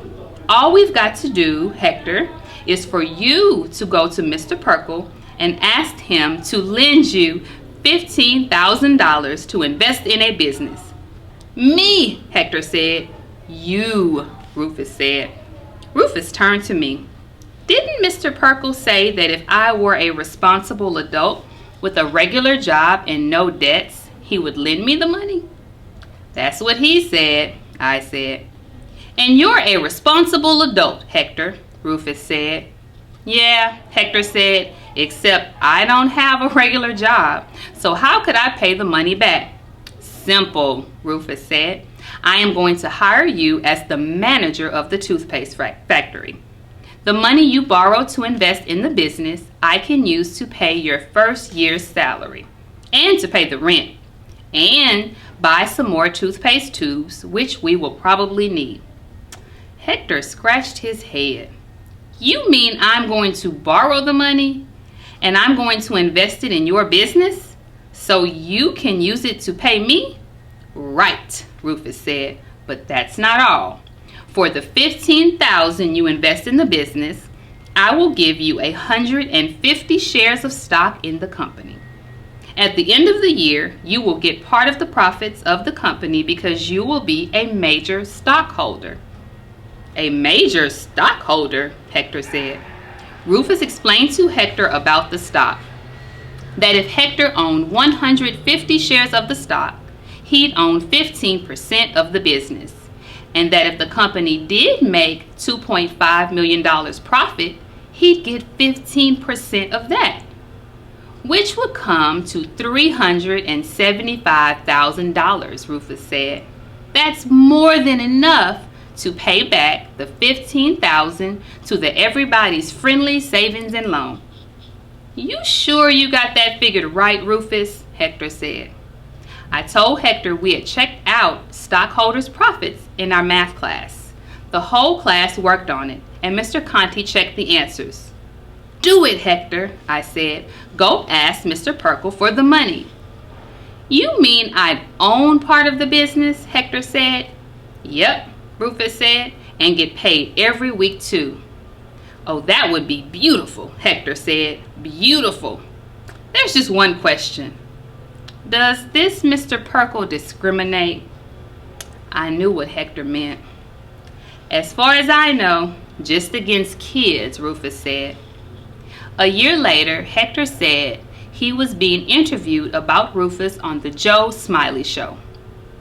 Maybe anybody can make toothpaste in his own kitchen. But speaking for myself, all I know is one day I'm a mechanic out of work, and the next day I'm a general manager and a major stockholder. And that takes genius. Hector believed Rufus was a genius from the beginning. When Mr. Perkle okayed the business loan to Hector, Hector handled the $15,000 check straight to Rufus. Rufus put the money in a bank account and wrote Hector a check for his first month's salary. My father claims that one of the best proofs of Rufus' genius was hiring Hector to run the toothpaste factory. Of course, I have to remind my father, I was the one who discovered Hector. The nice thing about Rufus is that he always does remember that it was me who found Hector and the toothpaste factory.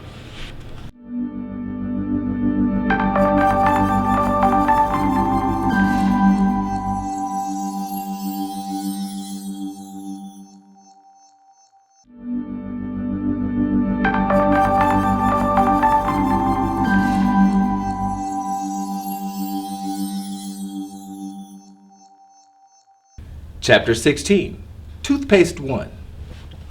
Toothpaste 1, that's what the kids at school called our math class and second term of the year. After Rufus really got into the toothpaste business, Mr. Conti picked up several new toothpaste problems every week. Since the class seemed to like working on Rufus's toothpaste problems better than those Mr. Conti thought up, Mr. Conti decided we might as well all concentrate on the toothpaste business. By the end of the term, half the class were stockholders in the company. Even Mr. Conti sometimes came down to the factory on Saturday to see how things were going. Hector could hardly believe he was bossing around a math teacher. Hector never finished high school. What was really cool about Toothpaste 1 was that Mr. Conti asked Rufus and me to make up the final exam for the class. That meant Rufus and I would know all the right answers before the test. Mr. Conti told the class that this was not an unfair advantage. He said thinking up the right problems to be answered is often harder than thinking up the right answers. In case you're not crazy about math, maybe I'd better explain about some of the toothpaste problems we worked on in class. As I mentioned before, math isn't my favorite subject, but I think everybody should take a course in toothpaste. Rufus had the sensible idea of getting the toothpaste straight to the person who wanted to use it. In Toothpaste 1, we figured out the cheapest way of doing this. We discovered that it would cost Rufus about 10 cents a tube to mail the toothpaste to a customer. But if he mailed 12 tubes at once, the postage would come to only 5 cents to 9 cents a tube, depending on how far we were mailing it. Say an average cost of 7 cents a tube. That gave Rufus the idea that he should sell a customer a year's supply of toothpaste at a time to save them money on postage. Since a year's supply of our toothpaste didn't cost as much more than one tube of the brands you see in stores, our customers could afford to order 12 tubes at once. Sometimes Rufus likes to talk about the good old days when he was putting his toothpaste in jars by hand and delivering it in person on his bike.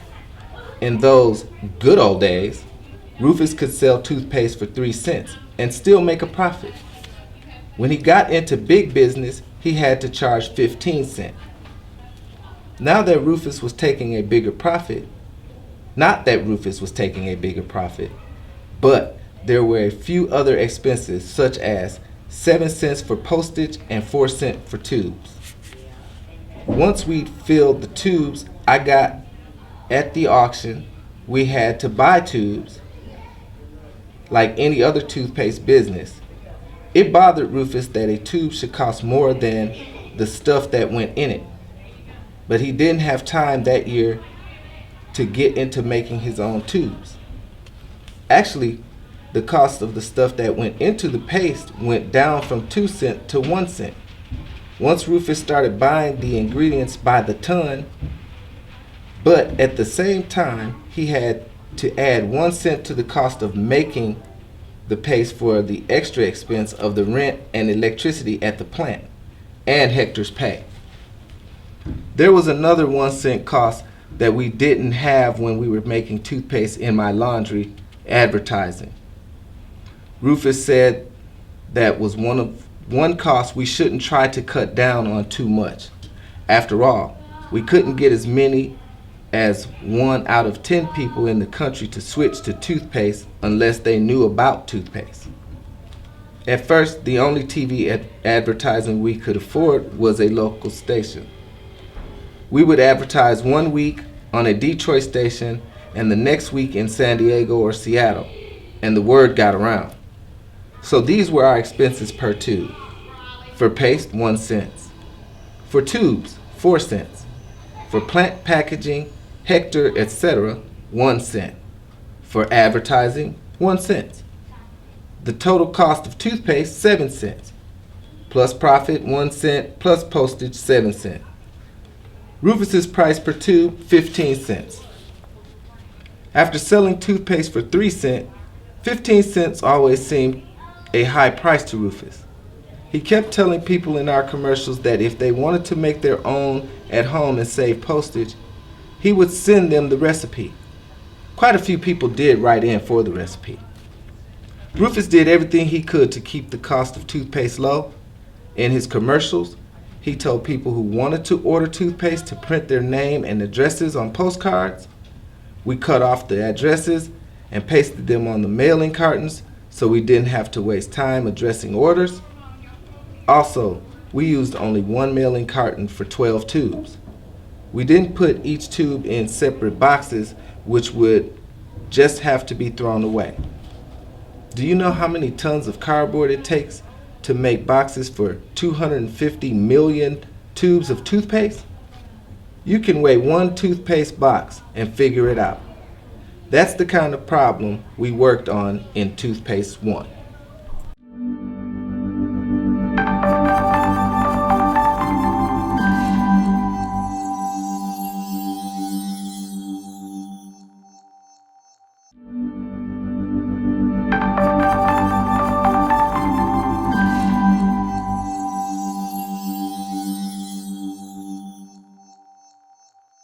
Chapter 17, The Absolutely Honest Commercial. I know commercials are supposed to be boring, but I like making the commercials for toothpaste more than any other part of the business. It was like making movies. In fact, that's what it was. Rufus knew a kid named Lee Lou who had a movie camera. Lee Lou had made a complete movie about cockroaches that was so good it was shown in all the Cleveland schools. Rufus asked Lou if he would help us make some commercials we could show on TV. The first one we made with Lee Lou showed Rufus talking about the toothpaste the way he did it on the Joe Smiley show. Telling people toothpaste was just plain toothpaste, inexpensive to make and inexpensive to buy. We'd start off with Rufus telling a story about his grandma Mayflower. Rufus had some snapshots of his grandmother that Lee Lou used between the shots of Rufus talking about toothpaste. Though we were getting good results with these commercials, Rufus got a letter one day from a girl in Boston. She asked how come the toothpaste commercials always showed a boy talking about the toothpaste. She said it was discrimination. Rufus said, well, maybe she's right. He didn't want people to think toothpaste was just for boys or men. He had Josie and Clem go through a week's orders to see if more of them were for males and females. They were. So then he made a commercial with me in it. I'd never been in a movie, and I thought I would be nervous in front of the camera. But Lee Lou said I didn't have to act, just be natural, and he'd do the rest. Trust me, he said. Remember how good those cockroaches came out? I don't know if I came out as natural as the cockroaches. My brother James said I was funny, which I didn't think I was. My father said not to worry if I was, so that wouldn't hurt sales. My mother was more tactful. She said I was surprisingly photogenic, by which she meant I look better in the movie than I do in real life, which is probably true. My freckles hardly show on TV. In my commercial, I explained why toothpaste was mailed to customers in a plain cardboard box with no jazzy color printing on it.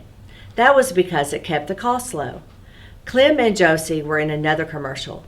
They showed how we cut the names and addresses of our customers off the postcards they sent us and pasted them right on the plain cardboard boxes. That way we didn't have to pay anybody to address orders. But our best commercial, I thought, was one of Hector. He made a 1-minute movie of Hector explaining how the toothpaste machine worked. In that commercial, Hector keeps ducking out of the way of the camera to be sure everybody gets a good view of the machine. That is a funny commercial. Lee Lou's movies of all of us telling about toothpaste were so good that a lot of the kids at school wanted to come to work in the plant so they could be in one of the movies. Every time we ran one of our commercials on a new station, we got a lot of new customers. Since our customers were ordering a year's supply of toothpaste at a time, we didn't have to advertise to the same people every week. We could run a commercial on a Denver, Colorado station once, and people who saw it would send in a year's order. We were doing all right just showing our commercials on local TV stations around the country. You can imagine what happened when one of the big networks ran our 4 best commercials one night for free. Mortis McAllister on this evening news show had a report on what he called the absolutely honest commercial. He reported that people who hated commercials had discovered one commercial they loved to watch because it was absolutely honest. Morton McAllister showed 4 of our commercials, one with Rufus talking, one with me, one with Clem and Josie, and one of Hector at the plant. After each commercial, Morton McAllister showed how people in different parts of the country reacted. He showed a lady in Miami Beach, a family in Cedar Rapids, Iowa, some college kids in a diner, and some migrant workers in California. After he showed examples of our commercials, Morton McAllister said in the sum up he does every night at the end of the show. And to sum up, to a nation weary of wondrous claims for the costly creations of sometimes dubious merit, the manufacturers of toothpaste have been demonstrating that honesty may be the best policy after all. The toothpaste commercials, if they can be called that, simply tell us what's in toothpaste and how much it costs. The advertising executives and their glittering headquarters along Madison Avenue do not understand why these commercials, filmed by Cleveland school children, should be selling more toothpaste than their very expensive, clever, and sophisticated productions. Perhaps it is that these toothpaste commercials shine like a good deed in a naughty world, refresh like a fresh breeze across polluted airwaves, and provoke us all to wonder whether the best things in life, if not absolutely free, might not be simpler and less expensive than they usually are. Isn't that beautiful?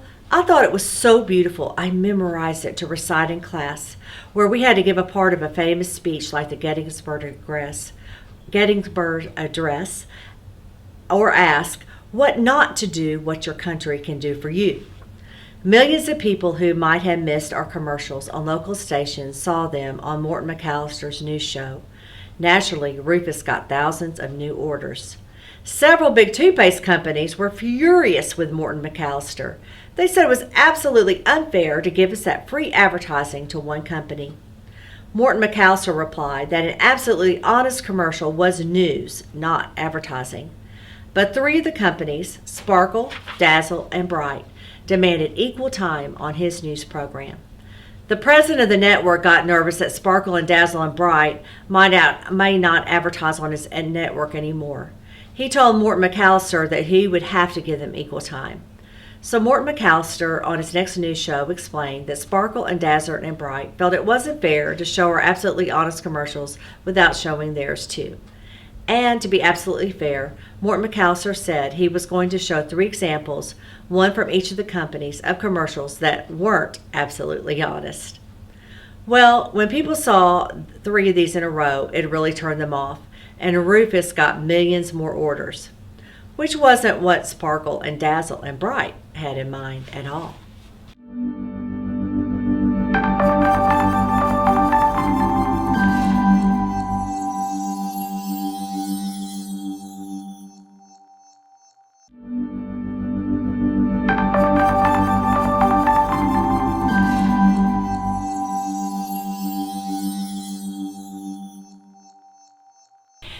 This is Chapter 18, The Toothpaste War.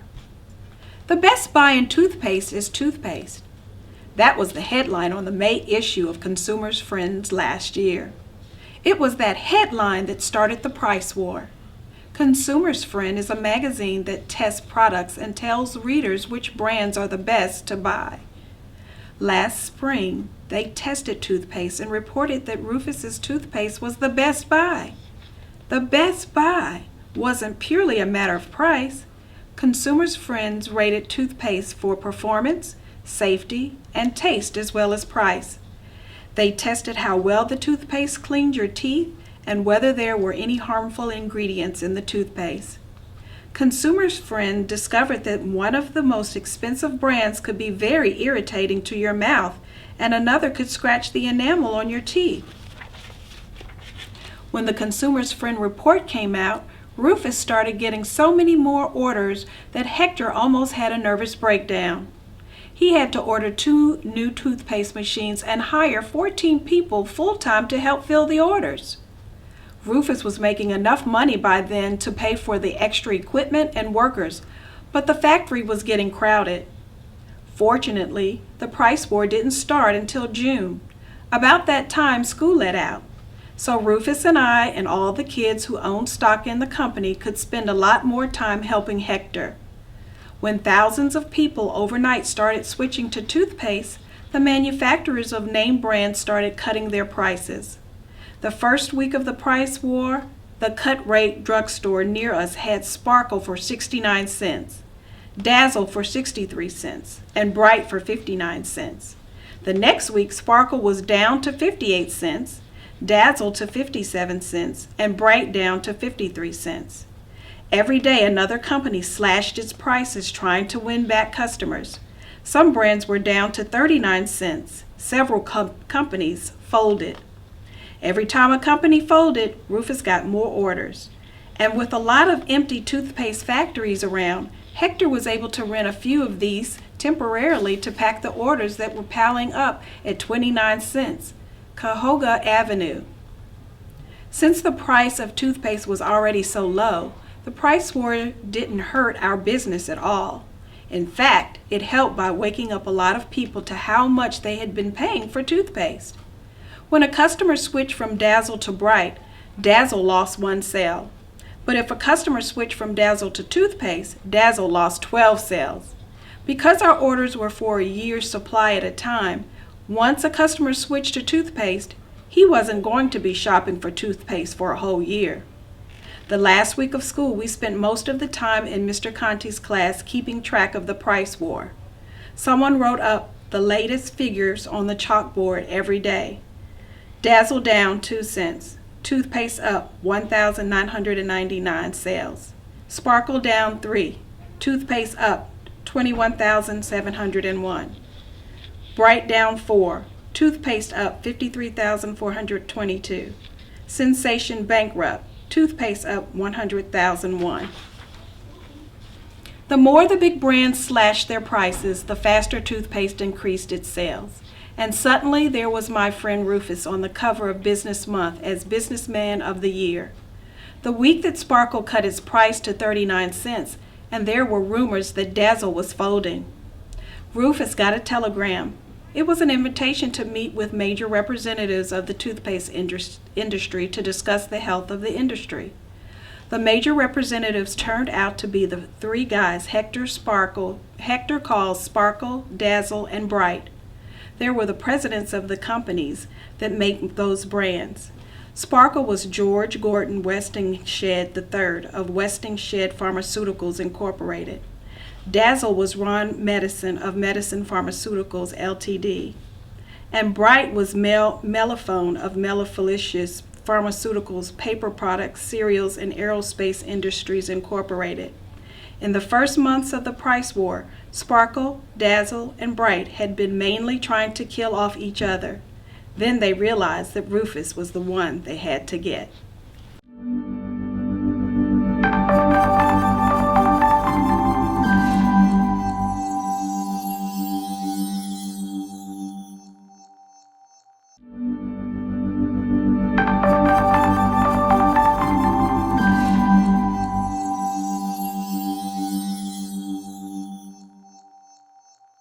Chapter 19, a movie script by Mac Kinstrey. The price war gave me an idea for my life career. I think I may write movie scripts. As Morton McAllister pointed out, the reason people like our commercials was that they were true, and I think movies might be better if they were more true to life. I have an idea for my first script. It will be called The Toothpaste War and is based on real life. Here is a rough outline of how it would go. The movie is about this kid named Ray Flower who starts a toothpaste business. He is so successful that it looks like he's going to put all the big toothpaste companies out of business. The movie starts with a price war. Scene 1, cut rate drugstore. Camera, close-up of sign and window. Shine toothpaste, regularly 79 cents, slashed to 69 cents. Camera cuts to another sign. Smile slashed to 68 cents. Camera cuts to Sensation slashed to 67 cents. While this price war in the drugstore window is going on, the movie credits fade in. The Toothpaste War, script by Matt Kinstrey, cameraman Lee Liu, and so on. Then we cut to scene 2, a top secret meeting in the biggest suite of the top floor of a ritzy hotel in downtown Cleveland. There is a big table in the room loaded with turkey sandwiches, champagne, and 3 bottles of cream soda. The main characters in this scene are Ray, a nice-looking boy, about 5 feet tall with black curly hair. He wears a blue sweater.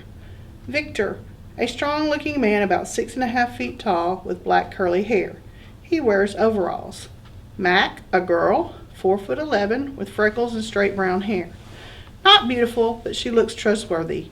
I haven't decided yet what she will wear. Sharkle, Snazzle, and Slight, 3 middle-aged men. Sharkle is bald, and Snazzle and Slight are almost bald. Sharkle looks mean, Snazzle looks greedy, and Slight looks sly. They wear expensive business suits.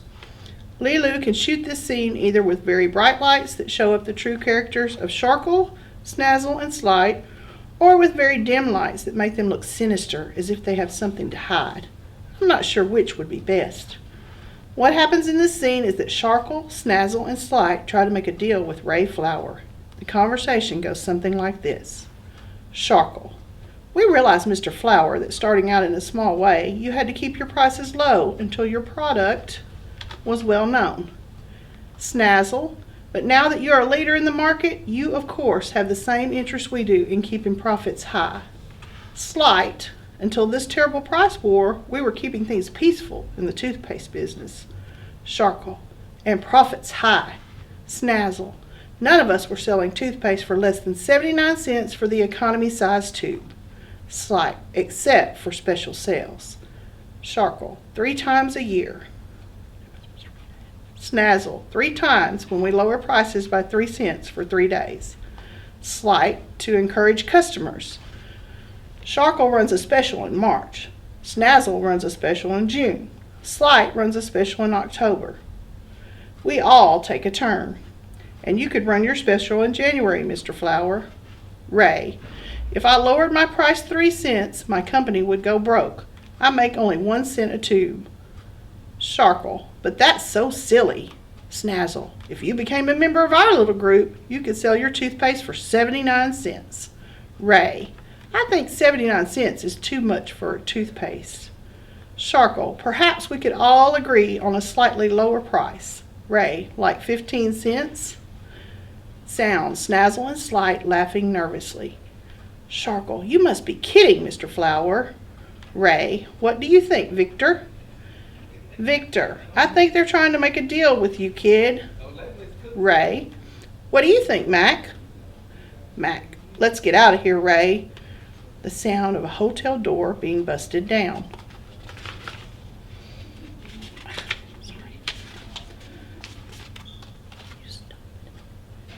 Camera pans to 3 FBI men crashing in. First FBI man: nobody move. Second FBI man: this room is bugged. Third FBI man: you guys are under arrest. The camera close-up of handcuffs on Sharkle, Snazzle, and Slight. First FBI man: organized crime is holding a meeting in the next room. Second FBI man: we were just getting our equipment set up. Third FBI man: and we happened to hear your conversation. Sharkle: we were just discussing the health of the toothpaste business. First FBI man: price fixing is a federal crime. Snazzle: but we didn't get anything fixed. Third FBI man: conspiracy to fix is also a crime. Slight: wiretapping is against the law. First FBI man: we'll see about that. FBI men exit, dragging Sharkle, Snazzle, and Slight. Victor: we might as well eat the turkey sandwiches. Scene 3 all takes place in a telephone booth. Sharkle, Snazzle, and Slight are out on bail. Their trial hasn't come up yet, and they are still plotting to get Ray Flower. Since Ray won't agree to get their price fixing, they try to buy up his company. The camera close-up of Sharkle in a telephone booth on a dark street corner. Sharkle: I'm making you an offer on your 501 shares of stock. $1,000 a share. It was worth only $100 a share when you started. Ray's voice on the phone. No thanks. The camera does a close-up of Snazzle in the booth. Snazzle. $2,000 a share for every share you own? You could be a rich man. Victor's voice on the phone. No thanks. I'd rather be part owner of the company. The camera does a close-up of Slight. Slight. What would you say to $3,000 a share for your shares of stock? Mac's voice. Goodbye. That's as far as I've gone on the script. I don't know whether the movie will end with Sharkle, Snazzle, and Slight in jail or not, because the trials of Sparkle, Dazzle, and Bright haven't even taken place yet. These things take a long time. I could end the movie with Joey the Bomb blowing up the plant or Cuyahoga Avenue. My father, though, says that this was such a crazy way out thing to happen that if I put it in the script, the movie won't seem very true to life.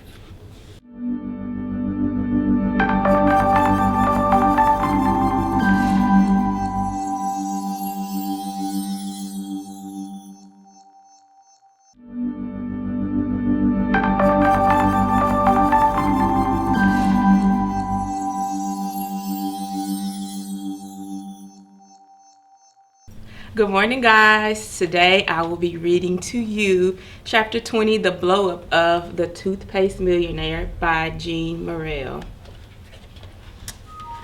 I'm tempted to put Joey the Bomb in the movie anyway. He's more likable than Sparkle, Dazzle, and Bright. Also, Joey was hired to blow up the plant. It wasn't his idea. Joey didn't have any grudge against Rufus personally, and he personally decided to get Rufus and me and Hector out of the plant before he set off the bomb. Joey is in jail now.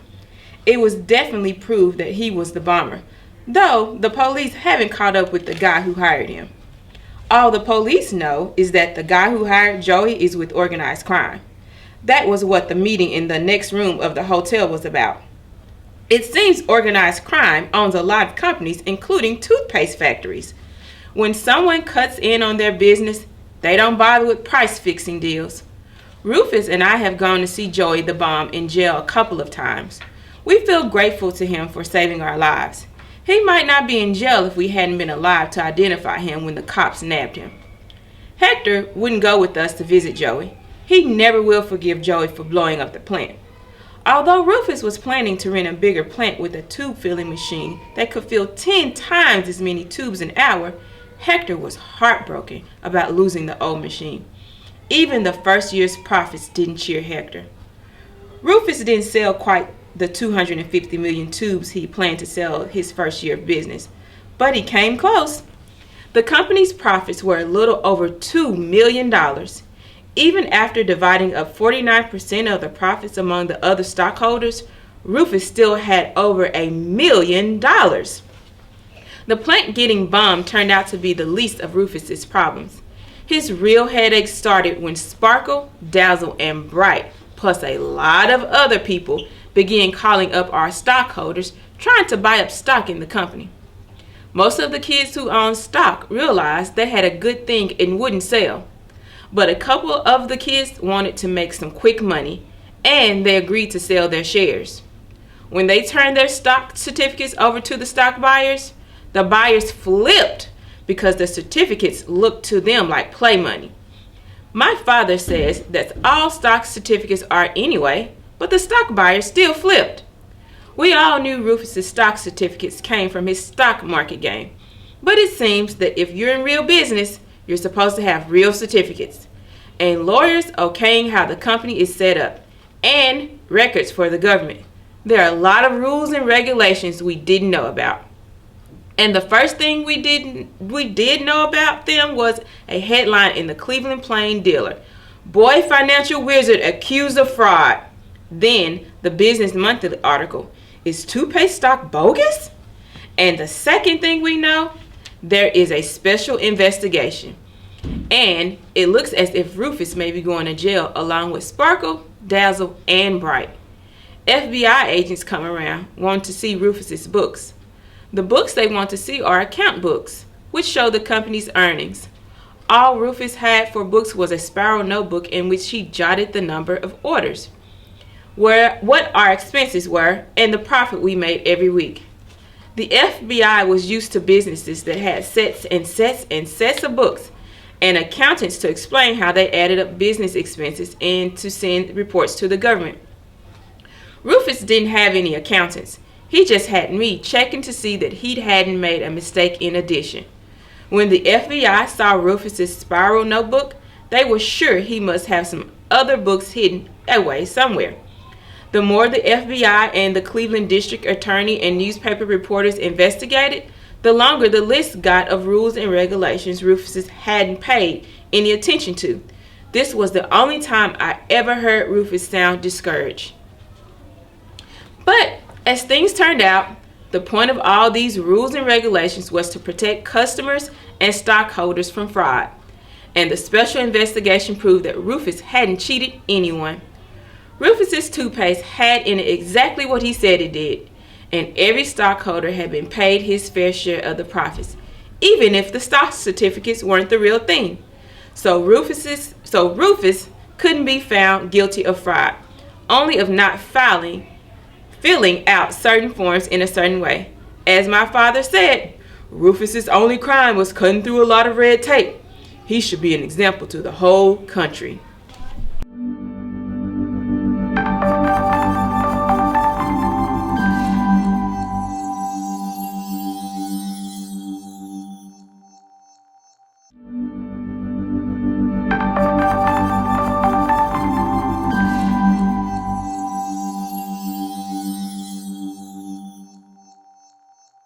Chapter 21, The Board of Directors. As soon as it was clear that Rufus wasn't going to have to go to jail for the rest of his life, Mr. Perkel of the Everybody's Friendly Savings and Loan called Rufus to ask for an appointment with him. Mr. Perkel told Rufus that he had followed his business career with interest and had been very impressed, and he wanted to give Rufus a little friendly business advice. Mr. Perkel's advice was that now that Rufus had such a big business, he needed some lawyers and accountants who knew about the rules and regulations. Mr. Perkel wanted to offer the legal and financial services of the Everybody's Friendly Savings and Loan. He also thought Rufus should have a board of directors, of which Mr. Perkel would naturally be a member.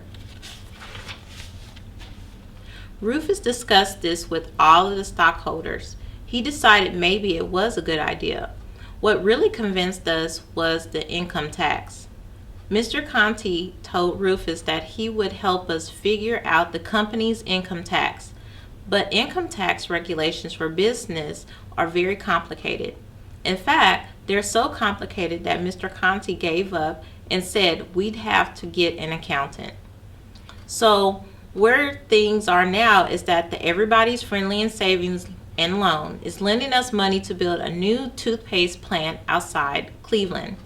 And we have a board of directors: Rufus, Mr. Perkel, Mr. Conti, Morton McAllister, Hector, and me.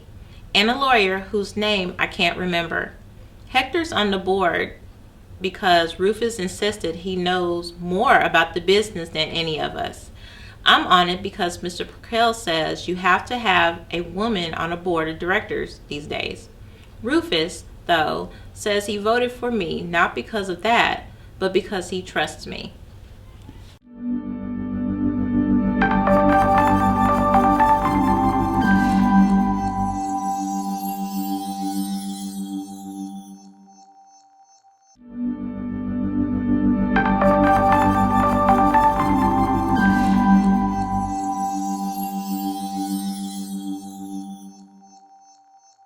Chapter 22, Rufus Retires.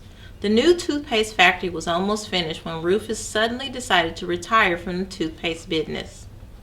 Retire, I said, just when you're making so much money. Anybody can make money, Rufus said. It only takes a little common sense. The fact is that making money isn't too interesting to me.